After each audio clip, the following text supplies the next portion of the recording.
네, 오늘 아침 한번 상상의 날개를 펴고 이스라엘의 긴네렛, 게네사렛, 갈릴리 같은 호수에 대한 이름인데요. 갈릴리 호수를 한번 가보겠습니다. 아침일까요? 저녁일까요? 아마 아침 시간이 아닐까 싶어요. 왜냐하면 이렇게 스토리를 보니까 아침 시간인 것 같아요.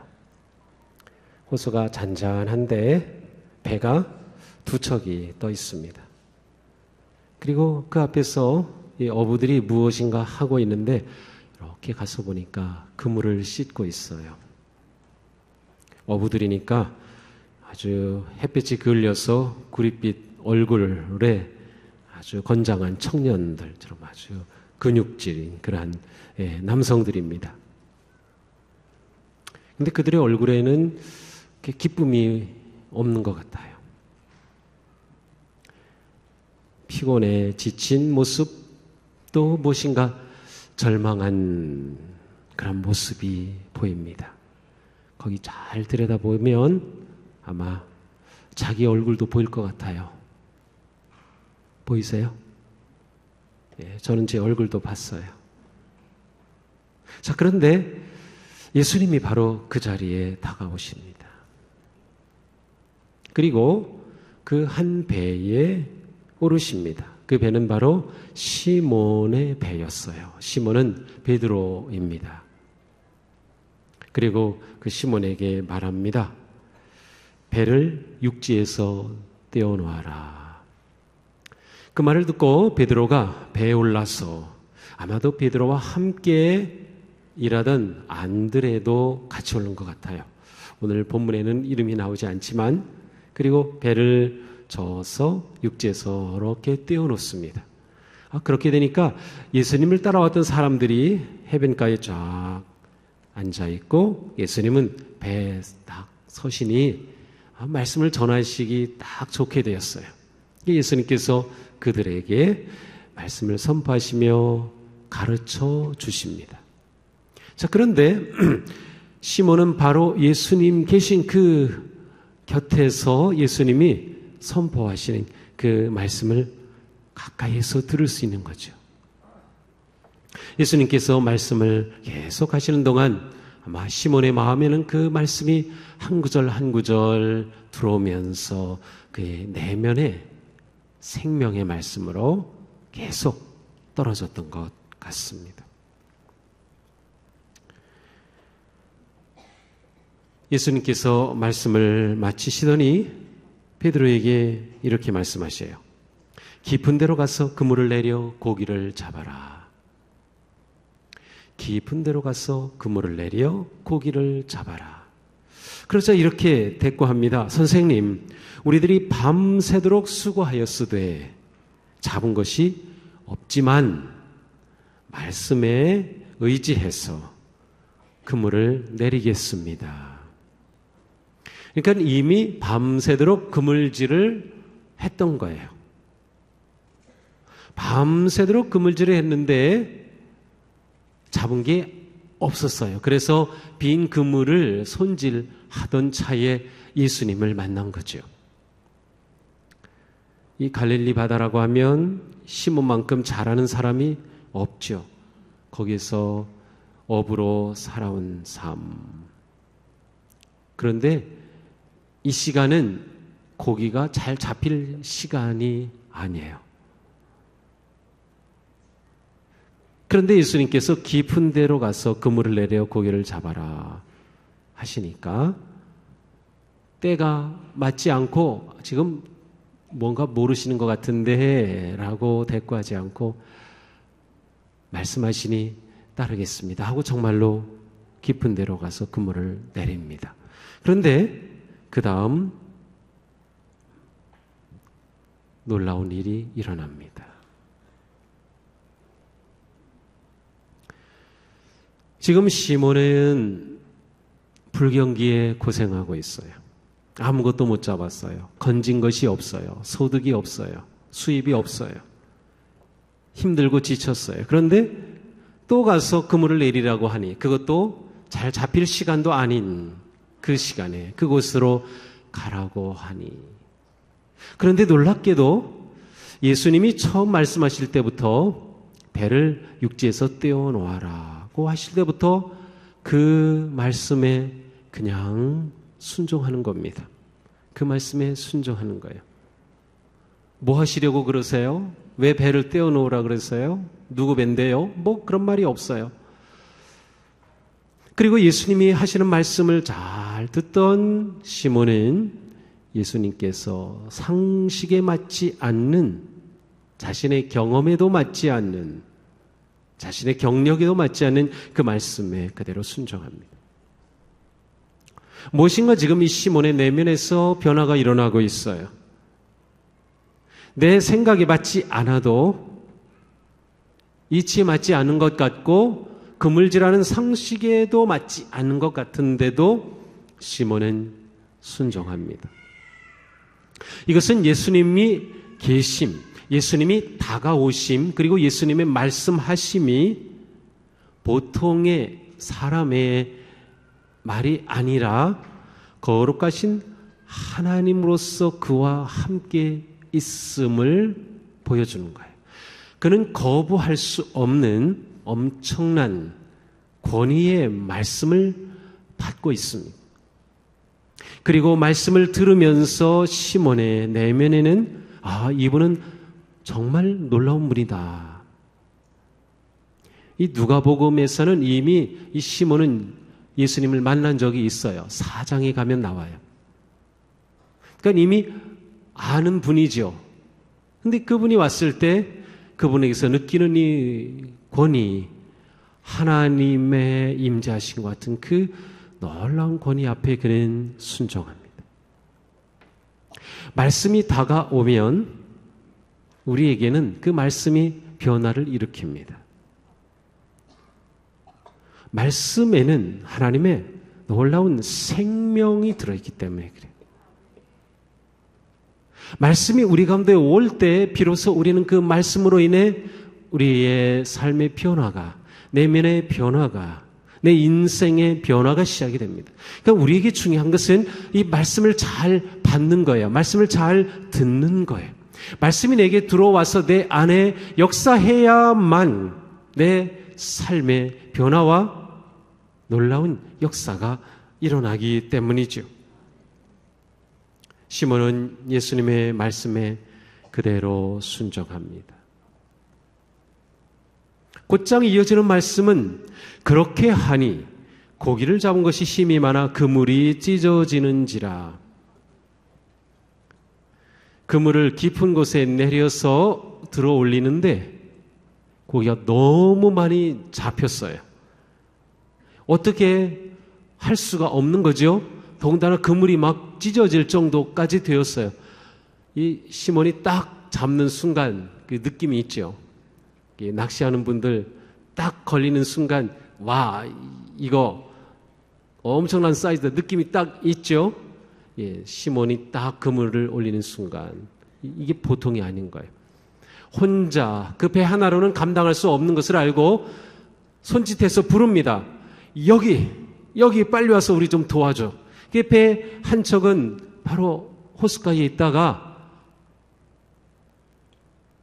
베드로가 있는 그 배로 옵니다. 거기에는 야고보와 요한이 타고 있었어요. 와서 같이 그물을 들어 올리고 같이 물고기를 배에 담게 됩니다. 얼마나 많이 잡았던지 7절에 보니까 두 배의 채움에 잠기게 되었더라. 얼마나 많이 잡았든지 이 찰랑찰랑 하는 거예요. 조금만 더 내려가면 이제 물이 넘칠 것처럼 배 가득 잡은 것이죠. 그야말로 베드로 인생에 뭐가 터졌어요? 대박이 터진 거죠. 베드로는 지금까지 이 대박을 꿈꾸며 살았어요. 이렇게 엄청난 고기, 깊은 곳에서 잡았으니 이게 사이즈도 클 겁니다. 비싼 고기죠. 이 대박이 터진 거죠. 이렇게 가득 잡았으니 말이죠. 이 엄청난 기적이 일어납니다. 그런데 베드로는 그 순간 예수님 앞에 무릎을 꿇고 이렇게 고백합니다. 주여 나를 떠나소서 나는 죄인이로소이다. 지금 이 모든 일은 배 안에서 일어난 일입니다. 예수님과 베드로가 함께 배 타고 있었어요. 그리고 이 베드로가 그물을 올리고 하는 것은 아마 혼자가 아니고 둘이 같이 하는 작업인 것 같아요. 그래서 이름은 없지만 아마도 동생인 안드레가 같이 있었을 것 같아요. 실제로 오늘 본문과 평행구인 마태복음, 누가복음에 보면 안드레의 이름이 나옵니다. 이 엄청난 역사가 나타난 것입니다.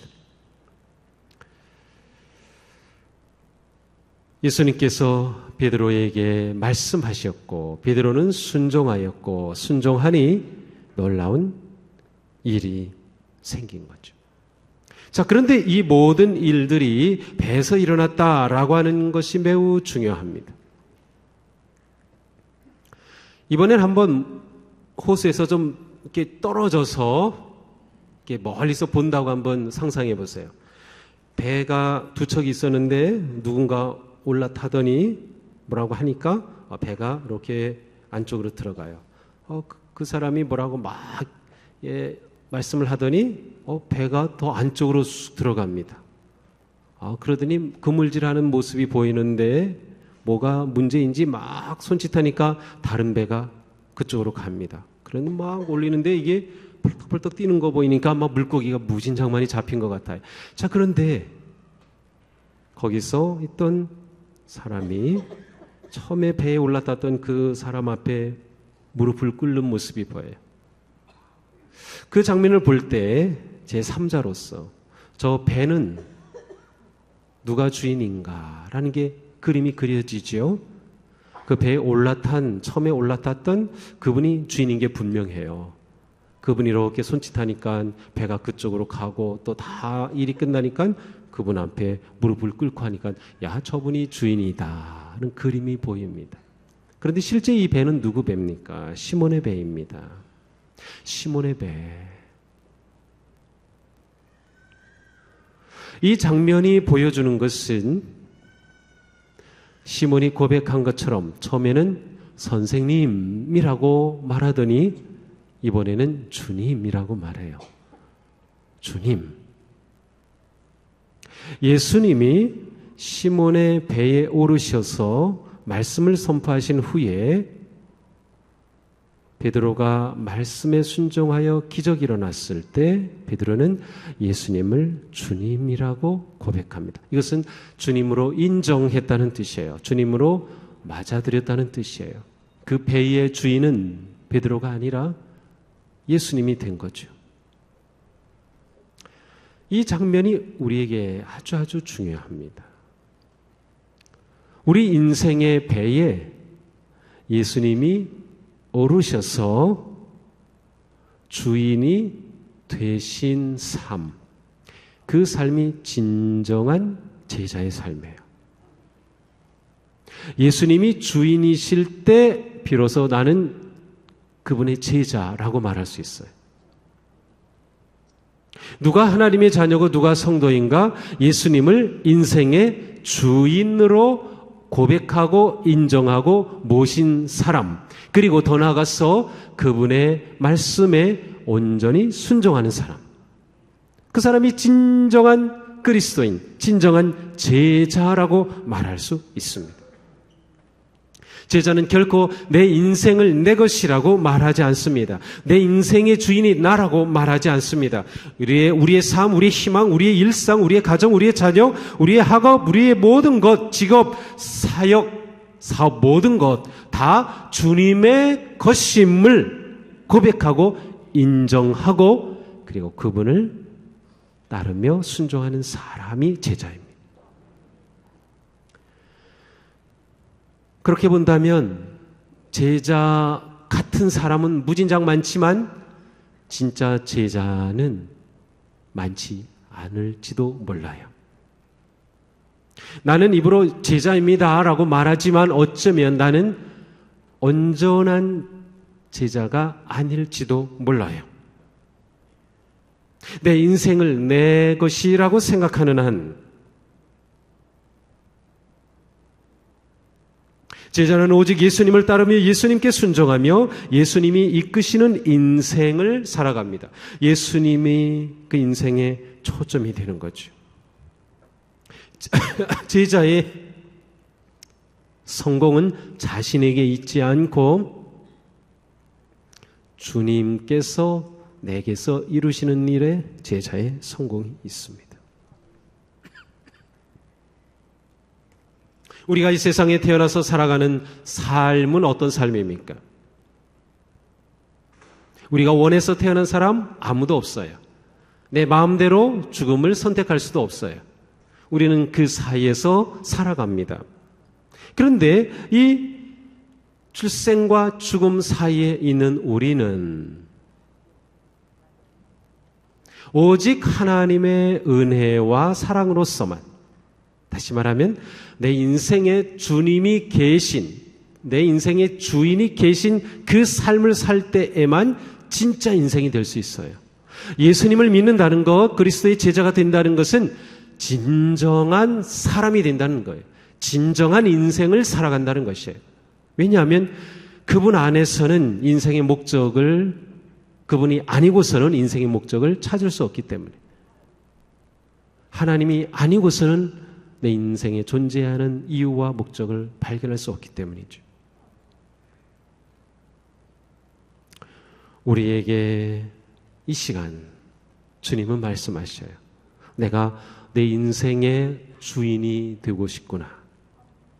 내가 나를 내 인생의 주인으로 인정하고 그 자리에 내가 앉아도 되겠냐? 라고 물으셔요. 우리의 문제는 무엇입니까?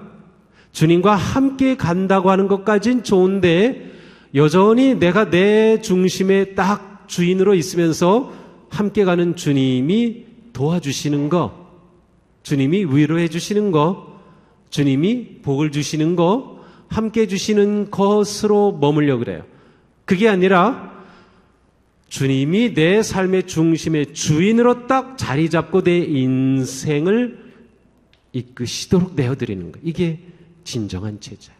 그래서 우리는 예수님을 옆에 계신 것으로 만족하지 않고 내 안에 중심의 주인으로 모셔야 됩니다. 베드로는 이날 배 안에서 예수님이 자신의 삶의 주인이심을 깨달았습니다. 내 인생의 주인이 계심을 깨닫는 것, 이 깨달음은 얼마나 위대하고 놀라운 깨달음입니까? 이것이 예수 믿는 것이고 예수님의 제자가 되는 것이에요. 내 인생의 주인이 계시다는 것, 내 인생의 창조주가 계시다는 것을 모르고 사는 삶은 창조주를 모르기 때문에, 주인을 모르기 때문에 제멋대로 사는 거예요. 이 세상은 다 제멋대로 살죠. 제 뜻으로 살죠. 그렇게 사니까 경쟁해야지요. 남보다 더 빨리 가야 되고, 더 많이 벌어야 되고, 더 잘 나가야 되고, 그렇게 사는 게 이 세상의 삶이죠. 왜냐하면 내 인생의 주인을 모르니까. 그런데 예수 그리스도 안에서 내 인생의 주인을 깨닫게 되면, 내 인생의 주인이 있다고 하면 우리는 내 인생을 주님께서 보시는 마음과 뜻과 눈으로 보게 되는 거예요. 내 인생의 주인은 나에게 무엇을 원하시지? 내가 어떤 인생을 살기를 원하실까? 똑같이 일하지만, 똑같은 회사에서 일하지만, 똑같은 영역에서 일하지만 인생의 주인이 있는 사람과 없는 사람은 완전히 달라요. 베드로는 예수님을 자신의 인생의 주님으로 모셨습니다.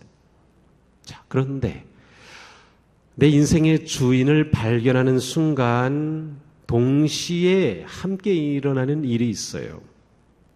그것은 바로 베드로의 외침입니다. 주님, 저를 떠나소서, 저는 죄인입니다. 예수님을 주인으로 부르는 그때 베드로는 저는 죄인입니다 라고 고백합니다. 저는 죄인입니다. 인생의 위대한 발견은 동시에 두 가지가 나타납니다. 내가 누구인지 깨닫는 것과 내 인생의 주인이 계심을 깨닫는 것, 이것은 동시에 일어나요. 내가 죄인입니다. 내가 누군지 깨달아요. 내가 죄인입니다.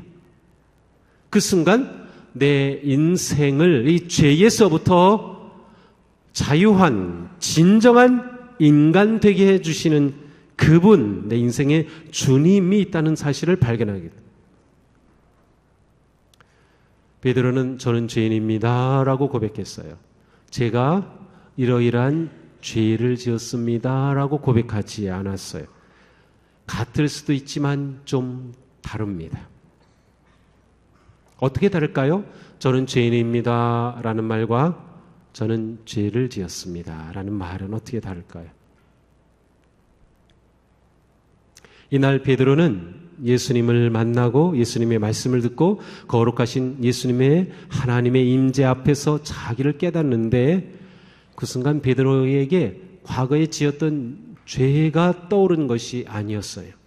그것도 물론 있었겠지만, 그래서 예수님을 믿게 되면 옛날에는 이게 죄라는 것을 모르고 살았던 것이 이게 죄였구나 그런 것을 깨닫죠. 그런데 그 차원이 아니에요.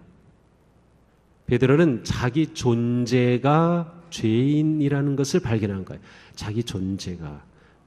자, 우리가 죄를 짓기 때문에 죄인일까요? 아니면 죄인이기 때문에 죄를 지을까요? 똑같은 걸까요? 내가 죄를 짓기 때문에 죄인일까요? 아니면 죄인이기 때문에 죄를 짓는 걸까요? 이거 아침부터 괜히 그냥 힘든 질문을 해서 고민하게 만들어.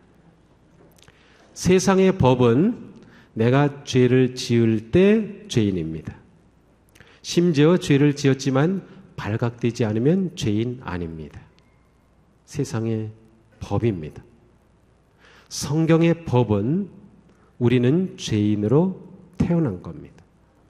그래서 죄인이기 때문에 죄를 짓는 거예요. 인생의 본질적인 존재 문제를 다루는 겁니다. 그러니까 예수 믿는다는 것은 진짜 사람이 되는 거예요. 아담과 하와가 죄를 지은 것은 모든 인류에게 죄성을 심어놨어요. 그래서 누구든지 죄인으로 태어납니다. 그래서 죄를 지어요. 죄인이기 때문에 죄를 짓는 거예요. 이 문제, 존재 문제가 해결될 때 나머지 문제는 동시에 해결이 되는데 존재 문제를 해결하지 않고 나머지를 가지고 해결하려고 하면 이 문제는 풀 수가 없습니다. 왜냐하면 내가 죄를 지어서 죄인이라고 하면 죄를 짓지 않으면 의인이겠죠. 그래서 구약의 율법은 죄를 짓지 않는, 죄를 지었으면 지은 행위 자체를 용서받는, 그래서 의롭다함을 얻는, 행위로 의롭다함을 얻는 것이 구약의 율법이에요. 그런데 그것으로는 죄인의 존재가 해결된 게 아니에요. 예수님께서 이 땅에 오셔서 십자가의 죽으심은 우리의 존재 문제를 해결해 주신 거예요. 죄인인 존재가, 그래서 영원한 죽음에 떨어질 존재가 예수 그리스도의 십자가의 사랑으로 말미암아 하나님의 자녀로, 거룩한 존재로 바뀐 거예요. 그래도 죄는 똑같이 지을 수 있지만 존재가 달라요. 그렇다고 죄를 지으란 말은 아닌데요. 예수 믿는 사람, 믿지 않는 사람 똑같이 잘못하던데요. 네, 똑같이 잘못하지만 완전히 달라요.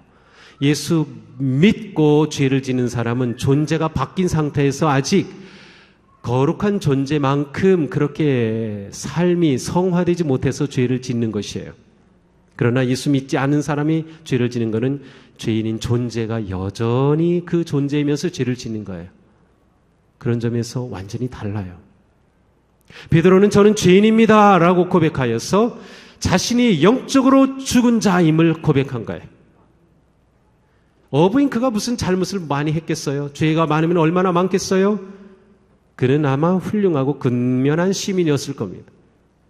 그러나 내가 죄인이라는 것을 깨달았을 때, 그래서 그는 내가 영으로 죽은 자라는 것을 발견하게 된 것이죠. 내가 영으로 죽은 자임을 발견한 그에게 오직 희망의 빛은 바로 자기 앞에 있는 그 예수님이죠. 하나님 그분이죠. 그분 앞에 무릎을 꿇은 것입니다. 인간에게서 가장 위대한 발견은 자기가 죄인임을 깨닫는 그 발견입니다. 저는 이곳에는 우리 모두가 이미 이와 같은 위대한 발견을 한, 그래서 예수님을 내 인생의 진정한 주님으로 모신 그런 복된 존재임을 믿고 싶어요. 만약 아직도 예수님이 내게 누구인지 분명하지 않다면 이 시간 기도하는 마음으로 제가 누구인지 깨닫기 원합니다. 내가 죄인이라는 사실을 깨닫는 것, 위대한 인생의 시작입니다. 여기서부터 인생의 목적이 생기고, 여기서부터 인생의 방향이 생기고, 여기서부터 사명이 생기는 것입니다. 따라서 사명을 가진 사람과 같지 않은 사람은 똑같은 일을 해도 다른 겁니다. 똑같이 예수 믿는 사람, 믿지 않은 사람, 같은 업종의 일을 할 수 있어요. 무슨 차이가 있어요? 예수 믿는 사람이 더 잘 되는 차이가 있나요? 안 그럴 거요? 오히려 예수 믿는 사람이 할 때는 법을 그대로 따르고 세금도 속이지 않고 내고 그렇게 해야 되기 때문에 더 돈을 못 벌지도 몰라요. 그게 예수 믿고 안 믿고의 차이가 아니에요. 그 존재가 다른 거예요. 나는 내 존재가 영으로 죽었던 존재가 그리스도의 은혜로 생명을 얻은 존재로서 그 일을 하는 것. 믿지 않은 사람은 죽은 존재로서 그 일을 해요. 죽은 존재로 그 일을 하면 그 인생은 마지막이 멸망입니다. 완전히 다른 길을 가는 것이죠. 이날 베드로는 자신이 죄인임을 깨달아 예수님 앞에 무릎을 꿇었습니다. 자기가 죄인인 것을 깨닫는 순간 거룩한 주님 앞에 감히 있을 수 없지요. 그러니 그 주님 앞에 무릎을 꿇을 수밖에 없어요. 그리고 주님께 저를 떠나주세요. 무슨 말이에요? 거룩하고 온전하신 주님 앞에 죄인인 자신이 곁에 있을 수가 없는 거죠. 감당할 수 없어요. 저를 떠나주옵소서. 그에게는 영적 두려움과 무거움이 다가온 것입니다. 그래서 예수님은 베드로에게 두려워하지 말라라고 말씀해 주시죠.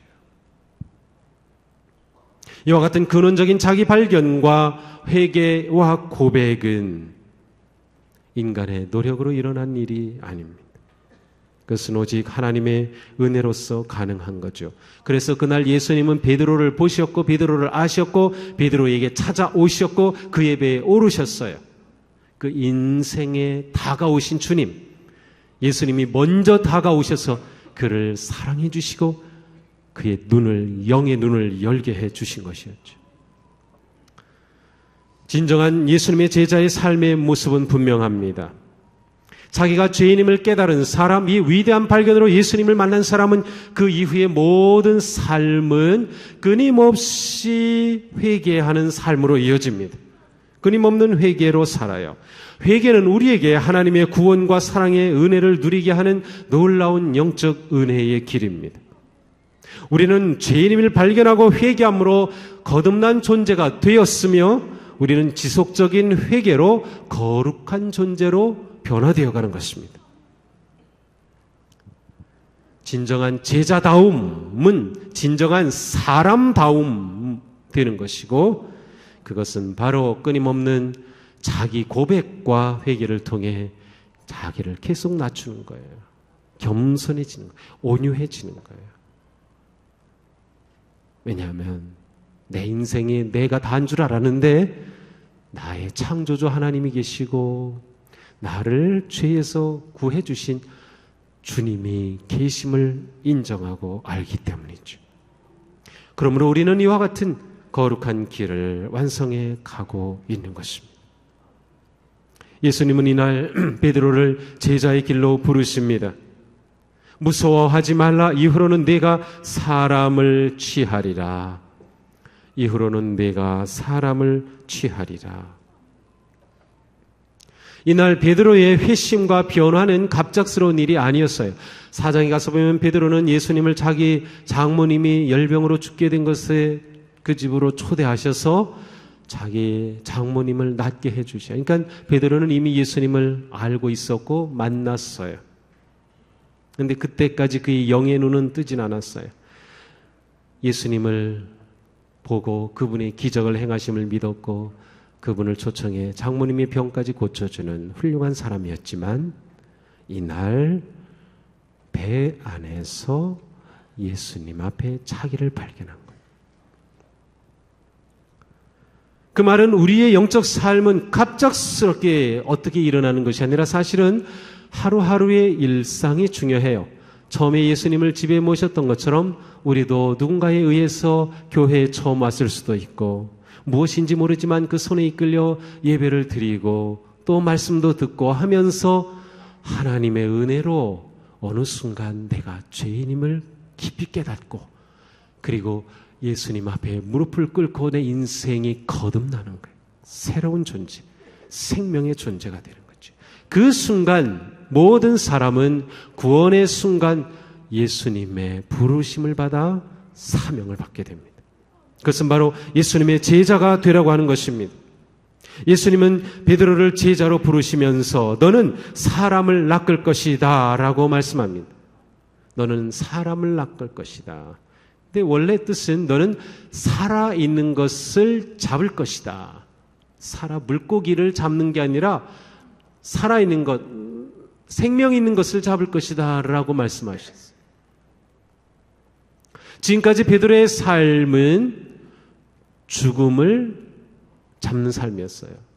계속 물고기만 잡아서는 육신의 생명은 유지했겠지만 그의 영은 죽은 상태로 끝날 수밖에 없었어요. 그것은 죽음의 길이었죠. 그러나 그에게 생명이 들어왔고 이제 그는 이 생명을 잡는 자, 생명을 전하는 자, 생명으로 사람을 인도하는 자로 부름을 받은 것입니다. 이것이 바로 우리 제자의 삶입니다. 우리에게 주신 그러한 생명을 누군가에게 전하는 것이에요. 이 기쁜 소식을 알려주는 거예요. 여기에 진정한 삶이 있다. 여기에 진정한 생명이 있다. 진정한 사람 되는 삶, 진정한 하나님의 자녀 되는 삶, 인생의 주인이 있다는 이 엄청난 사실을 깨닫고 이제는 내 뜻대로가 아니라 주님의 뜻을 구하며 사는 삶, 이 삶으로 사람들을 초대하고 부르는 생명의 삶, 바로 제자의 삶입니다.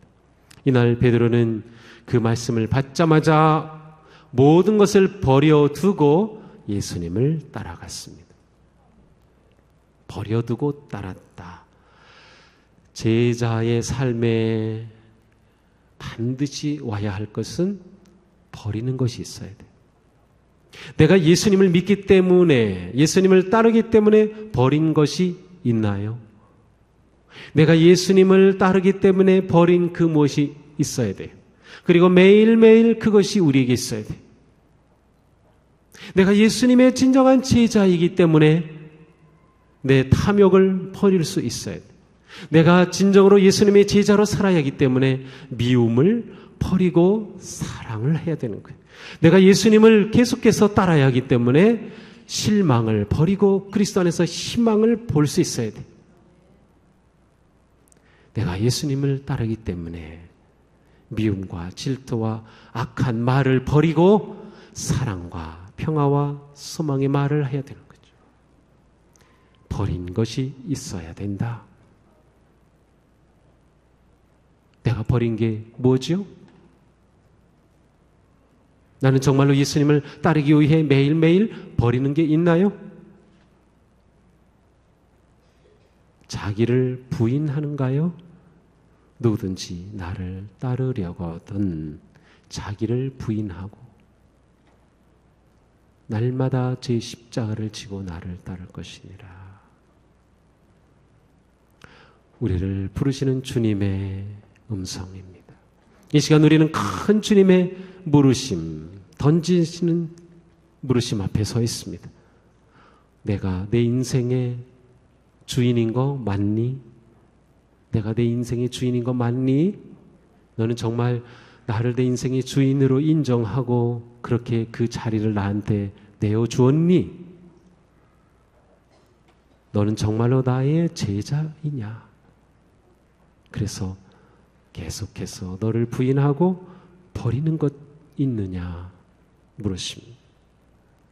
이곳에는 우리 모두 주님을 따르는 일이 우리의 기쁨이고 주님을 따르는 일이 우리의 살아가는 삶의 희망이며 오직 주님 안에서 참된 삶의 의미와 가치와 기쁨을 찾으며 주님, 제가 여기 있습니다.